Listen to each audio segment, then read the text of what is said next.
Near mint condition, the home of collected editions. And check out that eye, that's exactly what we want to see. Woo, look at that panel, baby. And that, as they say, is that.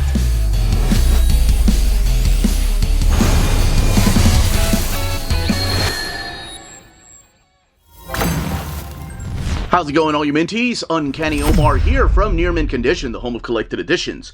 And today, I'm going to be doing an overview of the Fishflies hardcover from Image Comics.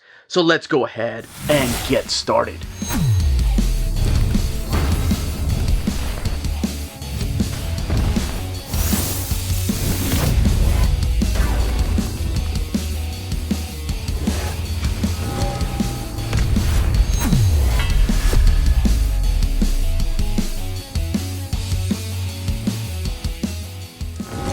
And welcome back, everybody. Now, before going any further, a big thank you to the folks at Image Comics for sending us a copy of this hardcover. This hardcover is available everywhere, direct market and book market. It came out in, I believe it was in March. But this is the latest Jeff Lemire story to come out in a hardcover format, and it is Fishflies. Now, one thing I do want to go ahead and note, it is a hardcover, as I mentioned. However, the dimensions of the book itself are those of a standard size hardcover. So here it is compared to a deluxe edition of Gideon Falls, for example. So it's a little bit smaller. So the paper, the page trim size is more so like a trade paperback, if you will. It's just that the hardback makes it look a little bit taller. But I did want to go ahead and note that. So really quick, here we have Jeff Lemire, Fishflies. This cover right here that is really creepy to some people, and some people are like, oh, but it does feature our main character, Francis Fox, and this bug-like creature. Could it be one of the Fishflies? Well, I will explain a little bit. The Image logo, the Fishflies logo, and then Jeff Lemire down there. A little bit about the book and some praise for the book from Comic-Con and AIPT and Nerd Initiative. Rated M for mature. That's mainly due to really the language. And $44.99, the Image logo and the ISBN down there. There is no dust jacket. It is just the art on board, as I mentioned. So what I'm going to do is crack this book open, talk about the type of story found in here, and look at this artwork, and then look at some of the extras, of course. But I am going to give you the pitch of this. All right, let's go ahead and get this opened. Here's your end sheets right here. The Fishflies title page, and then these bug wings right here. Jeff Lemire, of course, writer-artist, and Sean Kuruneru doing the flashback pages, which I'll show one or two pages of in Chapter 6.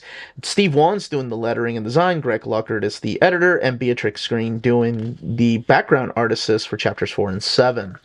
The book has a total of 408 pages. It collects issues 1 through 7 of the Fishfly series, and it retails for $44.99. And it is complete. This is all there is of that story. And the pitch of the story is, well, here, let me tell you just how it starts, and I'll give you the pitch. Starts off with Paul and his two friends right here walking to a little convenience store. All of this taking place in Belle River, Ontario. Of course, it's in Canada. It's Jeff Lemire writing these stories. So they go to the Belle River Mini Mart, and they notice that all of these, as they call them, or as they like to call them, Fishflies, are on the ground right there, and it is gross. There's a really good and interesting backstory here in the back matter, talking about the origin of this story. So one of them dares Paul to go walk across them barefoot, and you give him $20. So he does, and you start hearing the sound. This sound effect will come back to play throughout the entirety of this book right here. So you hear crunch, and then you see a man laying out in the field that looks to be filled with wings of the fish flies or leaves. He's waking up, and he realizes that he's been shot, and he runs away, and he sees a fish fly land on his hand, and then more fish flies start landing on him. And again, the whole fish fly motif is in the grocery store. I'm not sure if this is all inside of Paul's head or if this is how it actually looks. So if you've been to this part of Canada, Gross. That apparently they come out for a week or so and then they die off. But I guess it's very much like our locust that we have around here, but not like this. So what happens is this young boy, Paul, walks into the convenience store and he notices that perhaps someone is on the ground and they're dead and the fish flies are around them. And he sees that there's a guy behind the counter and the guy's like, "What are you doing here?" And there is a gunshot. And again, it goes back to the flashback of the same guy running away and landing in a barn somewhere.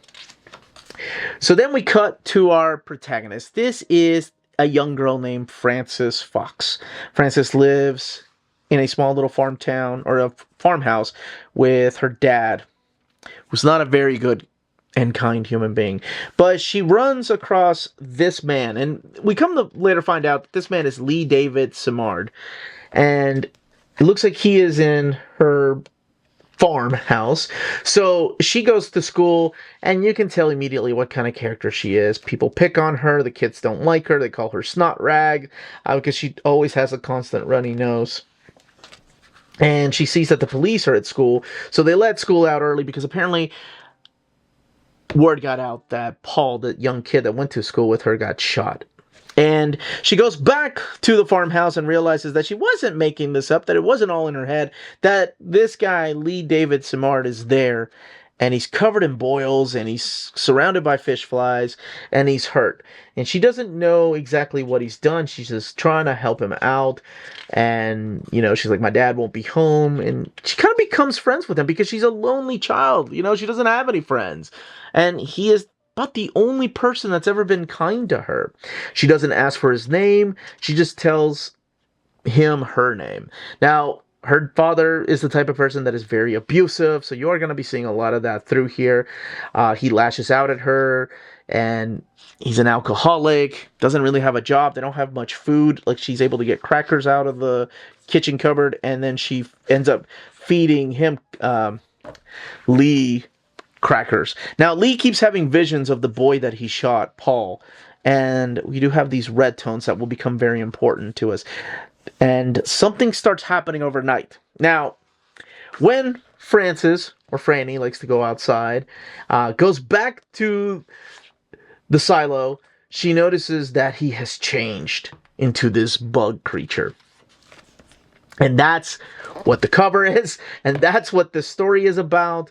And then we get to meet other characters. This is Helen. This is the mother of Paul, who goes back to the Minute Mart trying to figure out what happened, why her son was shot, and where this possible killer is. Because no one really knows that Lee is hiding out in the silo at the Fox's farmhouse. And you probably will be asking yourself, okay, did that guy really turn into this fish fly, or is this all in Frances's head? Because she's, doesn't have any friends. She's a lonely child. Well, I will leave you to find that out. Then the other key player in the story is this guy named Danny. We're going to meet some other obscure characters through here. But Danny's the police officer that's in charge of this investigation of this child that's been shot. And he is in a coma. And Helen, the mother, comes in and she's like, "I got important information to tell you. It's got something to do with the fish flies. We have to follow the fish flies. Danny's in a coma, or Paul's in a coma. And I've had visions, and it's all about the moon, and it's all connected to these Celtic symbols. So it is a whole mystery as to why the fish flies are coming. Did the character of Lee really turn into a giant bug? And I'll tell you just one more little thing that ends up happening is eventually Frances takes off with Lee because the cops are really close to finding him, and she doesn't want her friend to be found. So this investigation goes deeper than Danny thought it was going to go. He thought it was just going to become a or just a simple case of finding somebody that shot this kid, and now it's turned into a kidnapping, and it's all related perhaps to these fish flies. I'm going to show you just a little bit of the artwork in chapter 6. And this is all done by Sean Kuruneru. But what's really cool is I don't want to show you who the character is that's having this flashback. But when the character is having the flashback, you'll see Jeff Lemire do that part of the artwork, and then Curunero do this flashback. So this story that is happening here about this fish fly, or this monster, could go back to the 1800s. Could be a legend, or it could all of it be inside of poor Francis's head. So I will let you find out, because it is one of those Jeff Lemire stories, right? Who's going to live, who's going to die, and yeah, as always, like, as soon as I got the book from Image, I told Melanie, my wife, well, gotta get the Kleenex box out, because I'm sure Jeff Lemire is gonna make me cry. And it's a really beautiful story about friendship. This giant bug makes friends with this girl that has no friends, that everybody thinks is gross because she's got a little bit of a snotty nose, and whose home life has not been very kind to her. All right, let's look at the back matter. So we have variant covers here. Peach Momoko and the Jeff Lemire Diamond exclusive, the Free Comic Book Day. The Kelly Jones and Jose Villarrubia working on that cover. Andre Sorrentino, Caitlin Yarsky, Duncan Fegredo, Sean Cureneru, who did the flashback issue, or the flashback scenes, and the John McCrae right there. And this is the average annual population of fish flies in Ontario, Canada. Right through this area is where we're looking at, hey, Essex County. As a matter of fact, Jeff Lemire talks about, these are some of the sketches, making sure it doesn't spoil anything. Jeff Lemire talks about his story and where it originated from. It was an idea that's been in his head for years, and it all started in his early 20s, and all of it connected to these fish flies, including the little Minute Mart, or the Minute Mart, is that what it's called? Or no, it's called the Bell River Mart, Mini Mart, not Minute Mart, the Mini Mart. Including that little Mini Mart that's in the story is also part of the origin of this comic. But let's look at the bindings. Sewn binding, and the book has 408 pages, printed in this thick, glossy paper stock, and really no gutter loss. So if you're a Jeff Lemire fan, you know what type of story to expect. But that, as they say, is that. If you're interested in purchasing this hardcover, don't forget to check out our sponsors. If you're in Europe and you're interested in buying these books, definitely check out Walt's Comic Shop in Berlin, Germany. They have the cheapest pre-order prices, flat shipping rate of €12 for all EU countries, emails answered within 24 hours, waltscomicshop.com, and you can use the code nearmintcondition at checkout and get free shipping for all EU countries with your first order over €40. That's Walt's Comic Shop, your reliable source for omnis and premium collected editions in Europe. Ding!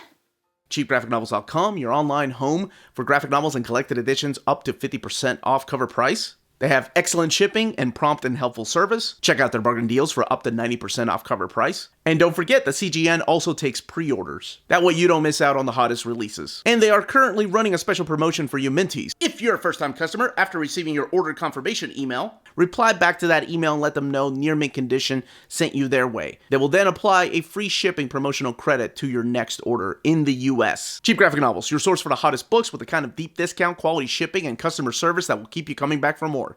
And that was the content, the page count, and build of this hardcover. In the comments down below, let me know if it's got the name Jeff Lemire, you're going to pick it up no matter what it is, or if you just kind of pick and choose case by case which Jeff Lemire book you're going to get, and whether you love his art or whether you love his stories. If you have any questions, leave them down below. And what is your favorite Jeff Lemire story? That's what I want to know. Everyone, stay healthy and safe out there. Much love.